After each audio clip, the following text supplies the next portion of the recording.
እዚህ ጋር ግን አንድ ነው እስኪ ሜቢ ኮንትሮቨርሺያልም ከሆነ ግን እናንሳው። በተለይ ደግሞ የኛ ቤተክርስቲያን ላይ በእኔ እምነት ሁሉም ሰው በራሱ መንገድ በቃ ከፈጣሪው ጋር በራሱ መንገድ መገናኘት አለበት ብዬ ነው የማስበው። እንዴት ይመስላል? ብዙ ተሰብኮልናል፣ ብዙ ተምረናል። ከልጅነታችንም አሁን የምናወራቸው የመጽሐፍ ቅዱስ ታሪኮች ብዙ ሳያውቃቸዋል ድግግሞች ነው የሚሆኑና በእርግጠኝነት አንተም ገጥሞ ያውቃል ብዬ አስባለሁ። እኔ ፐርሰናሊ አይምሮዬ ሰላም ሲያገኝ ቁጭ ብዬ አንዳንድ ነገር ሳስብ እድሜ ልኬን የሰማሁት የሆነ የመጽሐፍ ቅዱስ ቃል እንደ አዲስ ሂት ያደረገኛል። እንደ አዲስ እንዲህ ለካ ሊሆን ይችላል ይሄ ነገር በገረምና ብቻዬን ተበሳስቼ ከዚህ የሆነ ሰው ሳገኝ አወራዋለሁ ምናምን እና ምን ልል ፈልጌ ነው ከልጅነታችን ጀምሮ ብዙ ሰው ቤተክርስቲያን ይመላለሳል። መድኃኔዓለም የዓመት ነው፣ በቤታችን የዓመት ናት። በቃ ሰው ቤተክርስቲያን ይሄዳል ምናምን። ቅድም ስላልከው ሰው እንደሚለው ወደ እግዚአብሔር መቅረብ፣ ሰው እንደሚለው መንፈሳዊ ሕይወቱን መቀየር እንደሚታየው በጣም በአጭር ጊዜ ውስጥ የሚሆን ፈጣን ነገር ነው። የኔም ፐርሰናል ያላምን ግን በተቃራኒው ደግሞ ሌላ እምነትም ላይ ያሉ ሰዎች ለምሳሌ ነገር ያሉታል። ኧረ እባክህ ቤተክርስቲያን በተመላለስ አይደለም እኔ ቁጭ ብዬ እንትን አደርጋለሁ እግዚአብሔር ጋር ወራለሁ በቃ እኔ ባለሁበት ቤቴ መጥቶ ይባርከኛል የሚልም ሰው ደግሞ እና እዚህ ላይ አንተ አሳምነው ሰው ምን ያህል ኤክስቴንት ነው መሄድ ያለበት በራሱ መንገድ ፈጣሪ ለማግኘት? ወይንስ አውደ ምሕረት ላይ የሚሰበከው ነገር ዳይሬክትሊ አንተ ውስጥ ገብቶ መስራት ይችላል ወይስ ከአንተ የሚጠበቅ የሆነ ስራ? በጣም ሰፊና ወሳኝ ፖይንት ነው ያነሳው። ኢንቴንሽን ነው ሁሉን ነገር ማተር የሚያደርገው። ኢንቴንሽን ማለት የሳይመን ሲነክ ለምሳሌ ስታርት ዊዝ ዋይ ይላል አይደል? ዋይ ምን ያህል ፓወርፉል እንደሆነች መታወቅ ያለ ነው። 3 ጥያቄዎች ነው ያሉት። ምን አለ፣ እንዴት አለ፣ ለምን አለ። ምን እያደረክ ነው ኦብቪየስ ነው፣ አንተም ታውቃለህ፣ ሰው የሚያውቃል። እንዴት እያደረክ ከሆነ ኤክስፕሌን ማድረግ የምትችለው ነገር ነው። እሱ ግን አይደለም ማተር የሚያደርገው ለምን እያደረከው እንደሆነ ነው። መጽሐፍ ቅዱስ ላይ እጅግ በጣም የሁሉ ነገር መሰረት ነው ብዬ ማምነው እንደኔ ቅዱስ ጳውሎስ የተናገረው ነው። አንደኛ ቆሮንቶስ ላይ ብትበሉም ብትጠጡም ምንም ነገር ብታደርጉ ስለ እግዚአብሔር ክብር ብላችሁ አድርጉት። ፖይንቷ ስለ ምን ብለህ ነው እያደረክ ያለው? ስትሰራ ስለማን ነው እየሰራ ያለው? ስትበላ ስለማን ብለህ ነው? ስትጠጣ ስለማን ብለህ ነው? ሊስትሮ ስትጠርቅ ስለማን ብለህ ነው? መኪና ስንሄዳ ስለማን ብለህ ነው? ማተር የሚያደርገው እያደረክ ያለው ነገር ሳይሆን ስለማን ብለህ እያደረከው ነው። እግዚአብሔር ጋር የሚያደርስ ያ ነው። እና ይህን ብቻ አይደለም ቤተክርስቲያናችን ስርዓት ትውፊት። አሁን ለምሳሌ አለባበስ ላይ እህቶች ምናምን ሲነገራቸው ምንድን ነው የሚሉት? እግዚአብሔር ልብን ነው የሚያየው። አለባበስ ምን ያደርግለታል? ውጭ ያለው ነገር ነው። እግዚአብሔር አንተ እሱን ለመፈለግ ምን ያህል ስቴፕ እንደምመጣ ማወቅ ይፈልጋል። አቡነ ሽኖዳ እጅግ በጣም በቃ የሚሉት ነገር አለ። ፍቅር ከሁለት ወገን ነው፣ ከአንድ ወገን አይደለም። ይወዳል፣ አንተም እንድትወደው ይፈልጋል። እግዚአብሔር ወዶ ብቻ እንድትቀርም አይፈልግም። እና እሱ እንግዲህ ፒኩን አሳይቶናል። ሞት፣ በዛ ሁሉ ስቃይ ውስጥ ከዛ መሞት፣ በቃ ይሄ መጨረሻው ነው። እሱ እንድታረግለት እኮ አይፈልግም። ትንሿን ነገር ግን እንድትተውለት ይፈልጋል። ጾም ምንድነው? ሳክሪፋይስ እኮ ሁሉም ነገር መስዋዕት ነው። ቁርሱን ለኔ ብሎ ይተወልኛል ወይ ነው። አንድን ማድረግ የምትችለው ነገር ነው። ከባድ አይደለም አይደለም። ሰማዕታት እንግዲህ ደማቸውን ህይወታቸውን አሳልፎ ስለ ክርስቶስ የሰጡት በዛ ልክ ነው። ያንተ ትንሹ ሰማዕትነት ይሄ ነው። ሰማዕትነት ያመልጣችሁ ይላል ቅዱስ ዮሐንስ አፈወርቅ የገብረ እግዚአብሔር ኪዳን መጽሐፍ አለና ዋልፐሩ ራሱ እዚህ ጋር ዳዊት ነጠላ አለ፣ እዚህ ጋር ኳስና ጫማ አለ። ሰማዕትነት ያመልጠ ማለት ሰማዕት አድርገው ነው ሁን። እዚህ ጋር ዲዛይርን ፍላጎት ከእግዚአብሔር የሚያረቅ ላይሆን እኮ ይችላል። አሁን ኳስ መጫወት ኃጢአት አይደለም። እሁድ ጠዋት ኳስ መጫወት ግን ኃጢአት ሊሆን ይችላል። ከእግዚአብሔር የሚያረቅህ ነገር ከሆነ እና አንድ በጣም ድንቅ ወንድም የነገረኝ ምንድነው ዴስቲኔሽናችን ክርስቶስ ነው። መንገዱን ጀምሯን ሁላችን።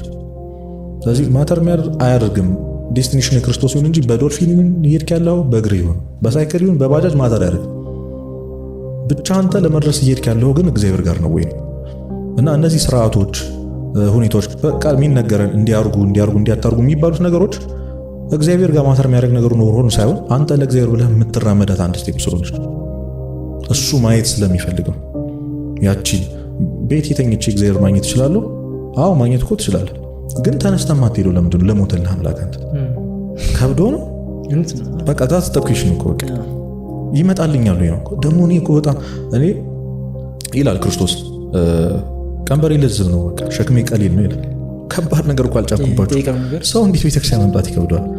ንስሐ መግባት፣ ስጋው ደግሞ መቀበል በነፃ አስበው። እንግዲህ የሆነ አንድ ቀን ተነስተው ካህናት ስለ ንስሐ 100 ሺህ ብር ያስከፍላሉ ቢሉ ማን የሚጠይቃቸው ይመስላል? ሺህ ጊዜ ሊረግማቸው ትችላል። አንተ ግን አድን በእውነት በቃ በከፍያ ቢሆን ምን ሊመጣ? ጥምቀት በወተት ቢሆን ምን ሊመጣ?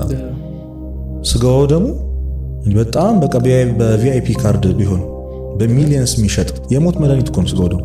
ቀል መሰለህ እንዴ? በቃ የሞት መድኃኒት። ዛሬ ያሉ ሀብታሞች የሞት መድኃኒት ይሸጣል ቢባሉ ስንት ቢሊየን ሊያወጡ ይችላሉ? ስታስቡ ያደርጉታል አይደል? የሞት የዘላለማዊ መድኃኒት የሆነውን ስጋው ደግሞ በነፃ ለዛውም አመቱ ሙሉ በየቀኑ ብሉኝ ጠጡኝ እያለ ይፈቅዳል። እና የሆነ ቀን የምናጣበት ቀን ይመጣል። በቃ አንተ ይህን ሳክሪፋይስ ትንሽ ስቴፕ ወደ እግዚአብሔር ለመቅረብ ማትመጣ ከሆነ ነገ በተለምን ማታገኝበት ቀን ይመጣል። ለምነህ ማለት ነው። ውጭ ሀገር ያሉ ኦርቶዶክሳውያን ብታይ ይገባሃል። ቤተክርስቲያን ምን እንደሆነ የምታውቀው አንተ ከሀገር ስትወጣ ነው። በነገራችን ላይ ዱባይ ያሉ እንደዚህ ኳታር ያሉ በሌላም ሀገር ላይ ያሉን እኔ በጣም ብዙ ኤክስፒሪየንስ ይገጥመኛል። በሳምንት አንዴ ነው ቤተክርስቲያን ማግኘት ሊያገኝ ይችላል። ቻይና ያሉ ኦርቶዶክሳውያን እንዴት እንደሚሆኑ ታውቃለህ? የለም እኮ እንዴት እንደሚሆኑ ትንሳኤን በቪዲዮ ያከብራሉ። ቤታቸው ሰው እንዴት ፔንፉል እንደሆነ በጣም በእርግጠኝነት እነዚህ ሰዎች እዚህ ያሉ የማይሄዱትን ቤተክርስቲያን እዛ ያሉ እንዴት እንደሚናፍቃቸው ታያለህ። እና አንድን ነገር ዋጋውን ለማወቅ ግዴታ ማጣት የለብህም አንተ ማለት ቤተክርስቲያንን ዋጋ ለማወቅ እግዚአብሔር እንድትቀርብ ለሚያደርግ ነገር ለማወቅ ግዴታ ማጣት አይጠበቅብንም። ይህንን ማወቅ አለብና ዳትስ ዋይ የልብ አምላክ ነው ምናምን እሱ እኮ ቸር ነው ምናምን የማንልበት ምክንያት አንድ ስቴፕ የምንራመደው ራሱ እግዚአብሔር ፍቅር ከሁለት ወገን እንዲሆን ስለሚፈልግ በወደድከው ልክ እንኳን ባትወደው መውደድ እንደምትፈልግ ማሳየት ይከብዳል። እሱ በወደደ ልክ እንኳን ባይሆን እንኳን እኔ እኮ ሙቱልኝ እኮ አላለም ነው ኑሩልኝ ነው። እና እግዚአብሔር ደግሞ የተውካትን አንድስ ነገር ይቆጥርልህ። እኔ በጣም የሚገርመኝ ነገር ያ ምን ያህል ጥንጥዬ ነገር አንተ ለእግዚአብሔር ማወላወልህን ይቆጥርልህ። ኃጢአቱን ልስራው አለ ስራው ማለትን ቢያንስ እንኳን ይሄ ሰውዬ አወላውሏል ታግሏል ይልልሃል። ዲያቆን ያኔ ካይሊ ሲል ነበር አላርም መሙላትን ይልልሃል። ከዛ ግን ማጥፋትህንም ይቆጥርብሃል። ልክ በዛው ልክ ነው። ሁለቱን በኩል ወገን የሚቆጥር ነው። ግን እኛን ለመማር ሰበብ የሚፈልግን አምላክ እንግዲህ አስበው። ሰበብ አሁን ንስሐ ካሉት ፕሮሰሶች የመጨረሻው ፕሮሰስ ኑዛዜ ካደረክ በኋላ ቀኑና ትቀበላለህ እና ኃጢአት ለመስራት ቅጣት ነው ወይ ካልከኝ አይደለም። ለኃጢአትህ እሱ ዲዘርቭ አድርጋ አይደለም። 40 ስገድና ይሄንን መጽውት ምናምን ዲዘርቭ አድርጋ አይደለም። እግዚአብሔር ይቅር እንዲልህ ምን ያህል ትፈልጋለህ? 40 ሰግደህ ታሳየዋለህ። ገብቷል? 7 ቀን 40 ሰግደህ ልታሳየው ትጋትህን ይላል። ሰበብ እኮ ነው። አሁን እቺ ደህና ነገር ሆኖ አይደለም። እግዚአብሔር አንተ ኃጢአት ስትሰራ ከተሰማው ፔን ከተሰማው ሐዘን አንተ ያደረካት ትንሽ የሰገርካት ወይም የተቀበልካት ቀኑና ዲዘርቭ አድርጎ ወይም ወርዝ አድርጎ እኩል ሆኖ አይደለም። ግን ይፈልጋል ወይ ነው ያንንስ ለማድረግ ፍቃድ። አሁን ሰበብ ፈጥሮ የሚተኛ ሰው ምናምን ታውቃለህ? የሆነ ጊዜ አይቼ ነበር ቪዲዮ። ትምህርት ቤት ላይ ነበረ የእስክርቢቶ ክዳን ይጠፋ የሚተኛ ማለት ነው።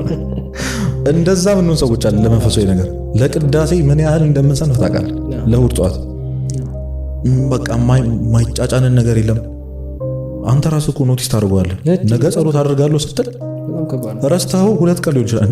መቼ ነበር ጸሎት አደርጋለሁ ያልኩህ? በዚህ ልክ አንተን ዲስትራክት ለማድረግ ምክንያቱም የጀመርካት አንድ ስቴፕ ወደ እግዚአብሔር ምን ያህል እንደሚያቀርብ ከሰይጣን ምን ያህል እንደሚያርቅ ራሱ ሰይጣን ያውቃል። በተቻለው አቅም ዓለምን ሊገለባበት ይችላል። የመሬት መንቀጥቀጥ ሊነሳ ይችላል። አንተ ቤተክርስቲያን ሄዳለሁ ስትል በዚህ ልክ ሊፈትን ይችላል። ያውቀዋል። ሊያመልጠኝ ነው ይጠራራሉ እኮ አጋንንት። ኧረ ሊያመልጠን ነው ይሄ ልጅ ስለ ንስሐ እያሰበ ነው ነገር አድርጉ ነው የሚባለው። ትልቅ ስብሰባ እኮ ነው የሚጠራው አንተ ላይ በዚህ ልክ ማለትና አንዱ ይሄ ነው። ሁለተኛውና ወሳኛው ነገር ቅድም ያልኩኝ ኢንቴንሽን ነው። ስለ እግዚአብሔር ብሎ ነገሮችን ማድረግ። ሰው ስራ ውስጥ የሚገኝ አይመስለውም። ቢዝነስ ማን ስለሆንክ የትልቅ ካምፓኒ ባለቤት ስለሆንክ አስተናጋጅ ሆነ ሪስትሮ ጠራጊም ሆነ የሆቴል ምንም ሆነ ብቻ እግዚአብሔርን ለማግኘት ገዳማውያን መሆን እንዳለብን በጣም ብዙ ሰው የሚያስብ። መንፈሳዊነት ሲባል ሁሉ ነገርህን ትተህ እግዚአብሔርን ብቻ መከተል የሚመስለው ሰው አለ። ሁለት አይነት ህይወት ነው ያለው። ይሄ እኛ በዓለም ነው እየኖርን ያለነው። እነዚህ ሰዎች ዓለምን ትተው መንነዋል። እነሱም የሚታገሉበት ስትራግል የሚያደርጉበት በጣም ብዙ ነገር አለ። መነኩሰት ኦኬ፣ ያንን ህይወት መኖር አልቻልክም አይደል? እዚህ መኖር የምትችለው ነገር ግን አለ። ብዙ ሳክሪፋይስ ማድረግ የምትችለው ነገር አለ። የምታደርገውን ነገር ስለ እግዚአብሔር ለማድረግ ለራስህ ብለህ ነው እያደረግከው ያለው አይደል? ስለ እግዚአብሔር ብለህ አድርገው። ስራ እንዴት ነው ቢዝነስን፣ ስራ፣ ኑሮህን ኤቭሪዴይ ያለህን እንቅስቃሴ ስለ እግዚአብሔር ልታደርገው የምትችለው? ክርስትና ትልቁ ነጥቡ ማቴዎስ ወንጌል ምዕራፍ 6 ላይ ጌታችን ያለው እኔ ሊከተለኝ የሚወድ አስቀድሞ ራሱን ይካድ፣ ዕለት ዕለትም መስቀሌን ተሸክሞ ይከተለኝ። ራስን መካድ ኢስ ዘ ቢግ ፖይንት። በጣም ትልቁ ኮንሰፕት ነው። ምንድን ነው ራስን መካድ?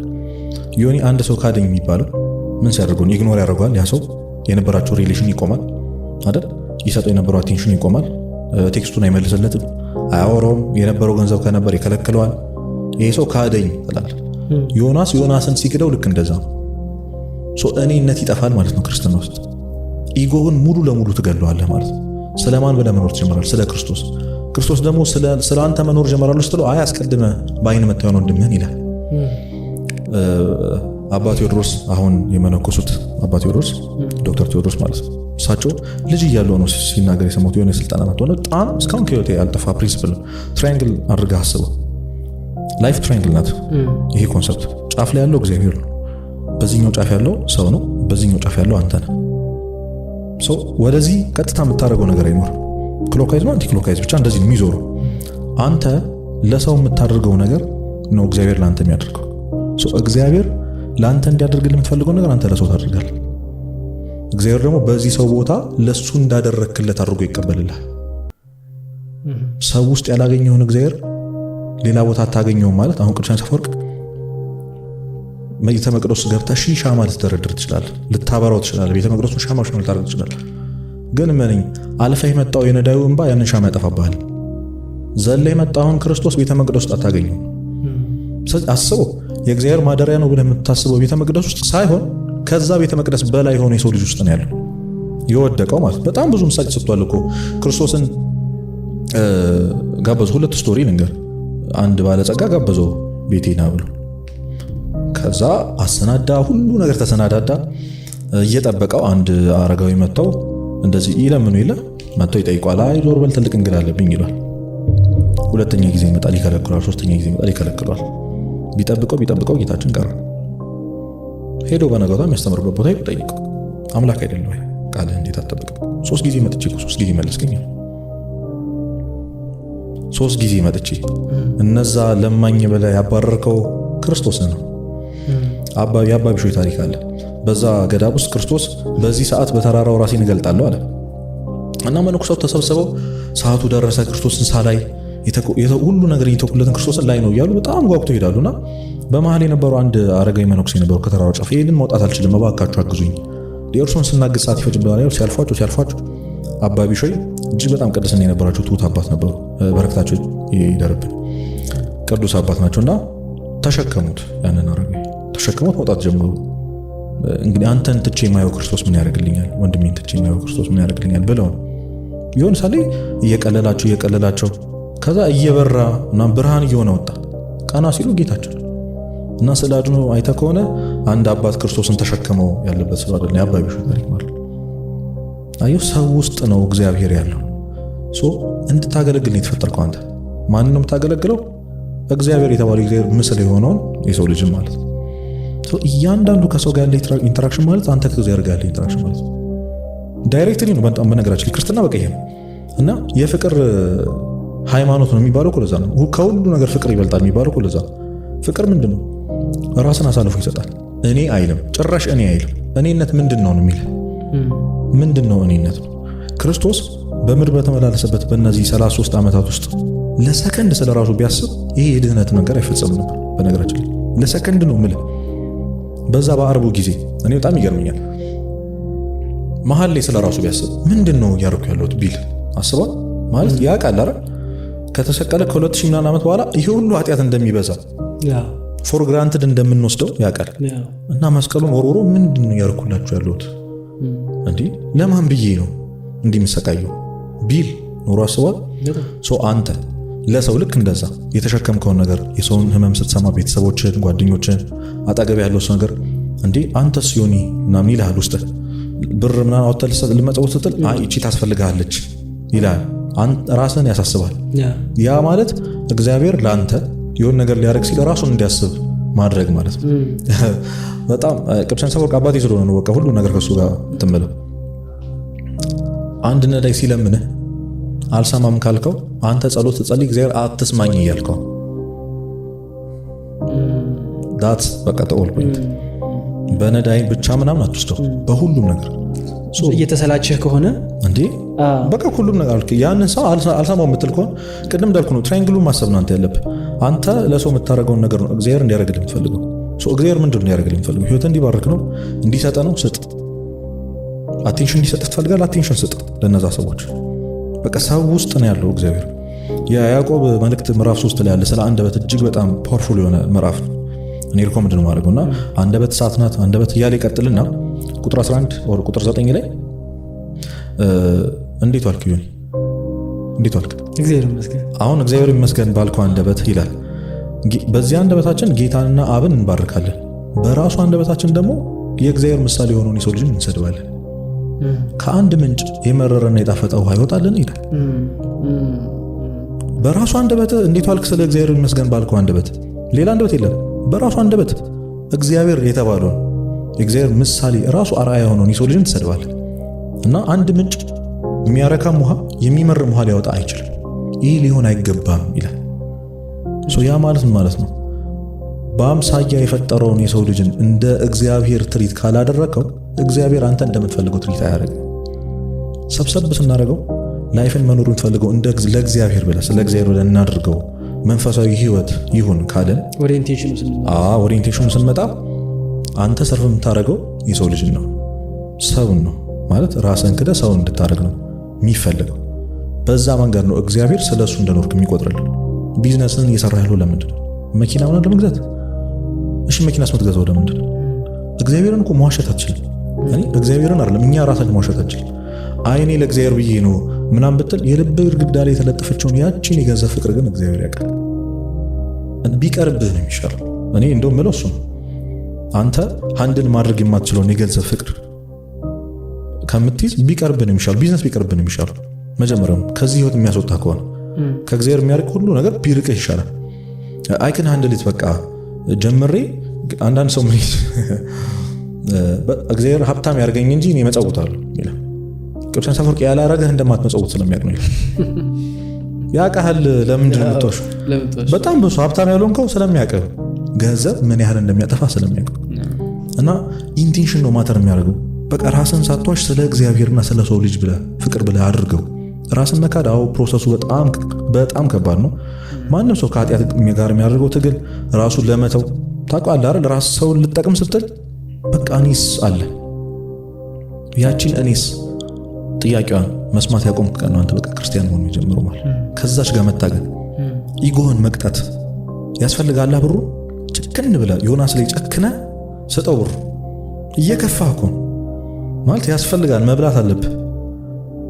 ተርበህ ስትሰጠው ልክ ሰውን ካደኝ እንደሚለው ቅድም እንዳልኩ አሁን የሆነ ሰው አሰብ እንግዲህ የራሱን ብር ሰጥተ አልሰጠም ይልቅ ካድከኝ ነው። ለዮናስ የራሱን ብር አለመስጠት እንደማለት ነው። ለማን ብለህ? ስለ ክርስቶስ ብለህ። ለማን ብለህ? ስለ ሰው ልጅ ብለህ። ማን ስለሞተለት እና የሰው ልጅን ቫልዩ ስለማናውቀው ነው። ሰው ለእግዚአብሔር ያለውን አመለካከት ያለውን ፍቅር ያለውን ክብር ብናቅ ኖሮ ከሰው ጋር ያለን ኢንተራክሽን እንደዚህ ነው ነበር። እግዚአብሔርን እናከብረዋለን፣ ሞገሱ ያስፈራናል።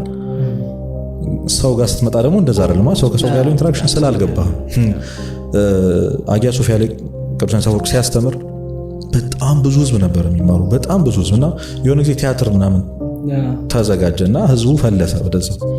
ልክ የቻምፒዮንስ ሊግ ጨዋታ ዋንጫ ጊዜ ጉባኤ ባዶ እንደሚሆነው ማለት እንደዛ ፈለሰ፣ ሁሉም ነገር ፈለሰ እና አንድ አባት ብቻ ቁጭ ብሎ ይማራሉ። እና ቅዱስ አፈወርቅ ሳይጨምር ሳይቀንስ በነበረው ኢንስፓይሬሽን ያኔ ህዝቡን ሁሉ የሚያስተምረው ጩኸት ዝግጅቱ ሁሉ ሆኖ ያንን ሰው ያስተምረው ነበር። እና ሰዎች ከቲያትር ሲመለሱ ግራ ገብቷቸው እንዴ አባታችን ምን ሆነ ነው? ህዝብ እኮ የለም፣ እንዴት ለአንድ ሰው እንደዚህ ትሆናለህ? እንደው ነገና እንኳን አትለው የሚስለው ሁለት መልስ ይመልስላቸው። የመጀመሪያው ሲጀምር መጀመሪያም ሲማር የነበረው እሱ ነው። ሳስተምር የነበረው እሱ ነው። ሁለተኛው ለዚህም ሰው እኮ ክርስቶስ ሞቶለታል። አውግስቲን የተባለ ሊቅ ምድር ላይ ያለ ህዝብ ምንም ባይኖርና ኦንሊ የነበረው ዮናስ ቢሆን ክርስቶስ መቶ ይሰቀልለት ነበር። ሲንግል አንተን ራሱ በሞቱ ልክ ነው የሚወድ። ብዙ ስለሆነ አይደለም በነገራችን አንተንም በዛ ልክ ነው የሚወድ። የሰው ቫልዩ ደም ነው። የማን ደም? የአምላክ ደም። ስለዚህ ይሄ ለኔ ነው ክርስቶስ እንደዚህ ያደረገው የሚለው ፊሊንግ የሚመጣው እውነት ለኔ ነው ኮሌክቲቭሊ ብቻ ደግሞ ሳይሆን ለኔም አክቹዋሊ ላይክ እኔ ብቻ ቢሆን ለራሴ የሚፈጠር ነበር። ይሄ የግል አዳኝ ምናምን የሚለው ፕሮቴስታንቶች እንደሚሉት አይደለም። በዛ ልክ ይወድሃል ነው በቃ ፍቅሩ በዛ ልክ ነው ለአንተ። ለአንድ ሰው ቫልዩ የሚሰጠው ቫልዩ ይሄ ሁሉ ጣጣ እኮ የመጣው አዳም ነው። አዳም ምን ያህል እንደሚወደው መጣቁ በዚህ ታምናለህ? ይሄ ሁሉ ጣጣ ለሰው ልጅ ነው። ሰማይ ምድር ፍጥረት ምናምን 5500 ዘመን የስቃይ ዘመን የክርስቶስ መምጣት፣ መወለድ፣ መሰቃየት፣ መሰቀል ይሄ ሁሉ ለእኔ ነው ብለህ ስታስብ የሰው ልጅ ምን ያህል ክቡር እንደሆነ መጣቀም እዛ እና ያንን ሰው ታከብረዋለህ፣ ለሰው ቫልዩ ይገባል። እና ማገልገል ነው፣ ራስን መካድ ነው ክርስትና። በዚህ ራስ መካድ ውስጥ ነው ስትሰራ ስለማን ብለህ ትሰራለህ። አንድ ጥሩ ኤግዛምፕል ሳላበዛው አንድ ኤግዛምፕል ሰጥቼ ልጨርስ። አንጢላሪዮስ የሚባል ሰው አለ ስንክሳር ላይ የወንጌል ትርጓሜም ላይ አለ። የማቴዎስ ወንጌል ምዕራፍ 5 ላይ በመንፈስ ድሆች የሆኑ ብፁዓን ናቸው ይላል። በመንፈስ ድሆች የሆኑ ብፁዓን ናቸው ምን ማለት ይመስላል? በመንፈስ ድሃ መሆን እውቀት እያላቸው እውቀት የለኝም የሚሉ እውቀት የእግዚአብሔር ነው የሚሉ፣ ገንዘብ እያላቸው ገንዘብ የእግዚአብሔር ነን የሚሉ፣ የእውነት የሚሉ አይደለም የሚያምኑ። ታምናለህ ወይ አንተ በመንፈስ ድሃ ነው ወይ? በመንፈስ ድሃ ነው ወይ? ያለህ ነገር ሁሉ የእግዚአብሔር እንደሆነ ታምናለህ ወይ? እየተራመድክ ያለው በእግዚአብሔር ቸርነት እንደሆነ፣ እየተነፈስክ ያለው በእግዚአብሔር ቸርነት እንደሆነ የእውነት ታምናለህ? አያስደነግጥም? በአንተ አይደለም እንዲህ ለካ እግዚአብሔር ነው ትላለህ። ሰው ዊዝን ሰከንድ ምን ሊፈጠር ነው የሚችል ታውቃለህ? በአንድ የመኪና አደጋ እኮ ሰው ምኑን እንደሚያጣ ታውቃለህ?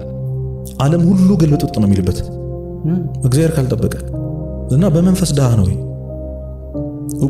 እውቀትህ አንብበህ እንዳመጣው ነው የሚሰማህ። ለምን እንወሻሻለን? የእግዚአብሔር እጅ እንዳለበት አይሰማህም? ገንዘቡን ጥረህ እንዳመጣው ነው። ቤተሰቦቻችን ይገርመኛል አሁን ሳስበው አንተ ጣር እግዚአብሔር ይጨመርበታል ይሉን ነበር። እንዴት አይነት የተሳሳተ አስተሳሰብ እንደሆነ አሁን ሳስበው ይገርመኛል። እግዚአብሔር 25% ነው እኮ ነው የምትባለው፣ አንተ 75 ሆነ ማለት ነው። በኮምፕሊት 0% ነው አንተ፣ ነጥብ የለውም። የሚገርመው በእግዚአብሔር ቸርነት ያልጠፋ ነው ከእግዚአብሔር ቸርነት የተነሳ ነው ይላል ቅዱስ ዳዊት።